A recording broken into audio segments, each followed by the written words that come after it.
If you do not know already, there is quite a bit of controversy going on right now within the teaching community. So I wanted to share my thoughts. I wanted to give you all the information that I have gathered so far. Obviously, I can't cover everything, but I wanted to put in some pieces so we have an idea of what has transpired since yesterday.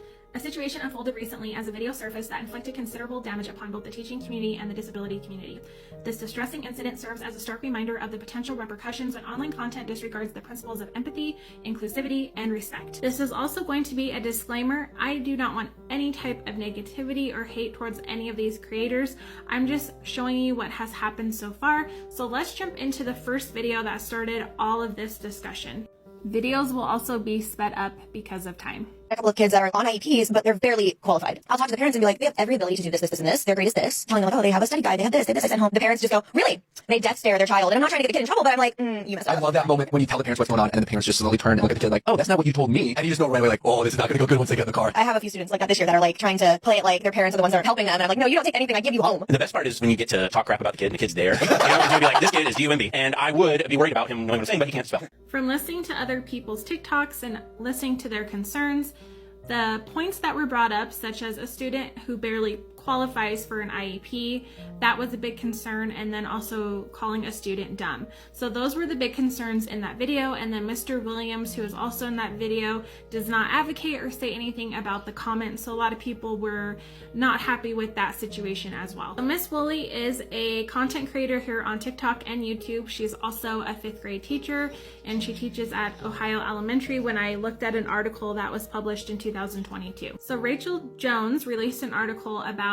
Miss Woolley, and so I kind of just wanted to read a little bit about why she started TikTok. I want to make content because there's so many things on the internet that kids consume that they shouldn't, and I like that the content I make is okay for my students to watch. You know, they're only 10 and 11. The age to even sign up on TikTok is 13, but we all know kids are on the internet. She has since released an apology video.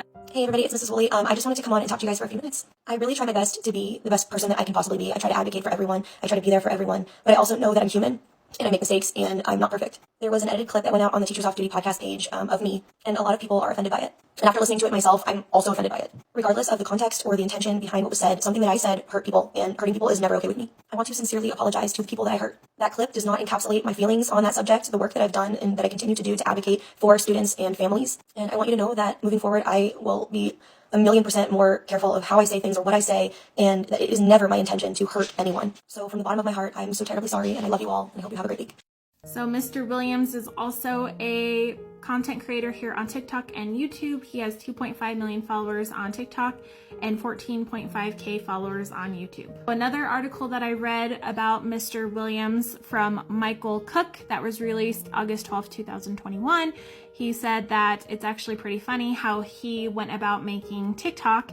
He ended up making a TikTok, uploading it, and his family had told him in the morning it got 1 million views. So he just kept making TikToks, and he enjoys talking about mental health and how to really encourage his students to be themselves. And I will go ahead and insert his apology video.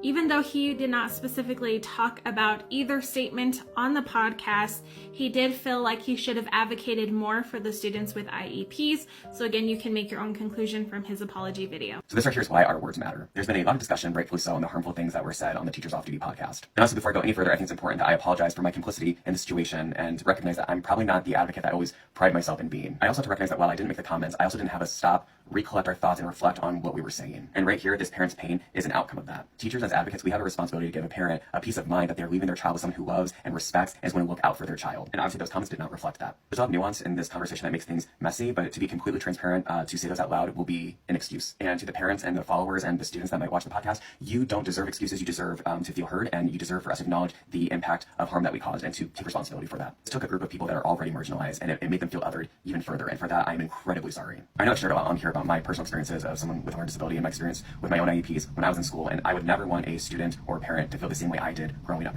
Mr. Williams then went a whole step further, and he created a video really talking about the mental health aspect of having a disability, and an IEP in school, and how that affects individuals. And I'm going to play a short part of the video. Of course, you're welcome to watch the whole thing, but because of time, I'm only going to play the first part. Did you know that people with learning disabilities have a disproportionately higher chance of having mental health problems? Hi, I am Tal, not Mr. Runs the teacher today. Today, I'm a student. I have some learning I have to do, and I invite you to come and learn with me. Before we jump into Devin's apology, I wanted to also show one perspective from a parent who is an advocate for children with disabilities, specifically how to advocate for your child if they have an IEP in a public school system.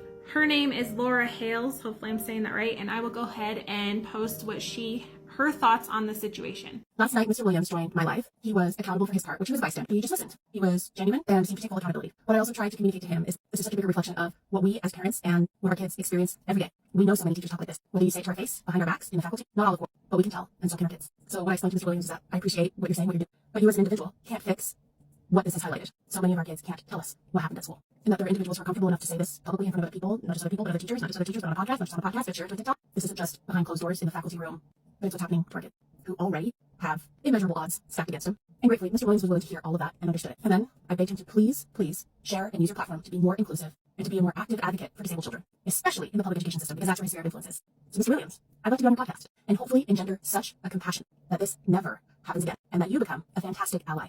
Okay, so Devin, he was a previous teacher. He taught for 13 years, and now he, I believe, is just a comedian. On TikTok, he has 212.4K followers, and on YouTube, he has 101,000 followers. So let's look up a little bit of information about Devin. Honestly, I couldn't find a whole lot, so I found this information. It said that he had over a decade of award-winning clean stand-up comedy. He had 13 years as a highly effective teacher in Title I schools. And so he really just focuses on a lot of comedy. You can see that in most of his skits and videos on YouTube and TikTok. Now his apology video is quite long. So again, I'm going to show some of it, but not all of it. And then I will talk a little bit about my thoughts after his apology video.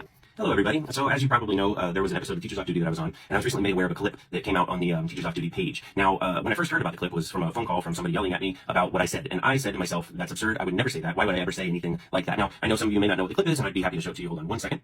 So, this is the clip in question circulating on TikTok. I have a couple of kids that are on IEPs, but they're barely qualified. And the best part is when you get to talk crap about the kid and the kid's there. Be like, this kid is DUMB, and I would be worried about him knowing what I'm saying, but he can't spell it. Okay, so I saw that clip, and it disgusted me. Obviously, I have children with IEPs. Would I ever want them to see anything like that? Would I ever want them to think that I think that? Because I don't. And it was baffling to me because I remembered I did Teachers Off Duty, but I do not remember ever mocking people with IEPs. That's absolutely disgusting. And then I realized that the clip was edited. In fact, almost an entire minute passes between Lauren's comments on IEPs and my comments. And yet, when I look at it on TikTok, there's a 5-second clip of her comments, then immediately to my comments, as if I'm openly mocking individuals with disabilities. Again, my own children are individuals with disabilities. I'm not mocking them. That clip was edited 1,000% out of context and shortened so that people could stitch it on TikTok. And they are. And I get the outrage because when I see it, I'm outraged. I'm absolutely outraged. Knowing that people are seeing that, it's disgusting. From watching his apology video, he showed the entire podcast, and he explained that he never specifically was talking about a student with an IEP. They were joking around and he made a joke. And so the way that they had cut the video, it made it look like he was talking about students with IEPs. So again, this is just what he was saying in his video.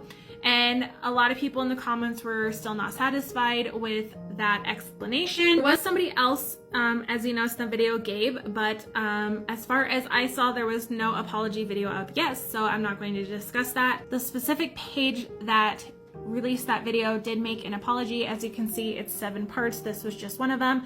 Thank you for everyone who called us into a conversation and expressed how our words were harmful and have now given us the opportunity to reflect on how we can learn to do and be better educators and advocates. I do not know these individuals on a personal level. I can't speak to their character. All I can see is the apologies that they gave and what their insights were to the whole situation.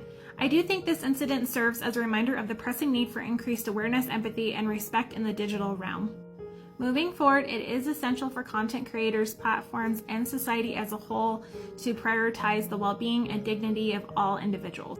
We want to foster an environment that encourages thoughtful and inclusive discussions while discouraging harmful content that further marginalizes already vulnerable community. Education and awareness should be implemented to promote digital literacy, empathy, and responsibility that comes with content creation, particularly in sensitive areas such as education and disabilities. Let me know your thoughts down low. I would love to hear what your guys' opinions and feedbacks are regarding this whole entire situation.